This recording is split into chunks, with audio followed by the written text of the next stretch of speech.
தாவேகா கட்சி சேர்ந்த அந்த தொண்டர்கள் எங்க கூட்டத்தில் கூடிய தொண்டர்கள் அங்கே பிள்ளையார் சொல்லி போட்டுட்டான்னு சொன்னாங்க. அதிமுக பேச்சுவார்த்தை நடத்தவில்லை என்பதை தாவேகா கட்சி சேர்ந்த அந்த தொண்டர்கள் எங்க கூட்டத்தில் கொடி பிடிச்சாங்க. அப்ப நம்ம ஆரவாரமா இருந்தாங்க. குமராவளையம் சட்டமன்ற தொகுதியில் இருந்து எழுச்சி பயணம் போட்டு அப்பொழுது சொன்னேன், தொண்டர்கள் அங்கே பிள்ளையார் சொல்லி போட்டுட்டான்னு சொன்னேன். அதை நீங்க பெருசா பேசிக்கிட்டே இருக்கிறீங்க.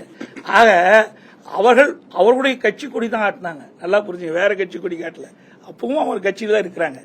ஆக அந்தந்த கட்சி தலைவர் எடுக்கிற முடிவுதான ஒழிய நாங்கள் இதுவரை நாங்களும் அவரோடு பேச்சுவார்த்தை நடத்தலை, தாவாக்கோட பேச்சுவார்த்தை, தாவாக்கா கட்சியும் அதிமுக பேச்சுவார்த்தை நடத்தவில்லை என்பதை நேரத்தில் தெரிவிச்சிருக்கேன். ஆமா, தொண்டர் தான் ஏங்க, அப்படி கிடையாது.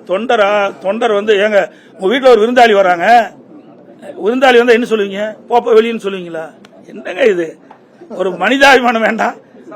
ஒரு கட்சியில் இருக்கிற ஒரு தொண்டை வந்து எங்க கூட்டத்தில் கலந்துட்டு கொடியாட்டுறாங்க. அப்ப இதுல என்ன தவறு? சுண்டலை பத்தி தான் சொன்னேன். அங்க வந்து கொடியாட்டி இருக்க தொண்டர் வந்து அங்க வந்து தொண்டர்கள் வந்து பிள்ளையார் சொல்லி போட்டுருக்கான்னு சொன்னேன். இதுல என்ன தவறு இருக்குது? யாரு எதுக்கு உல வைக்கிறதுக்கா? ஏற்கனவே நாங்க படுற தொண்டோ பத்தலையா? இப்படிப்பட்ட நிலைமைக்கு அவைதான காரணம். ரைட். அனைத்து ஊடகங்களுக்கும் பத்திரிகைகளுக்கும் நன்றி, வணக்கம்.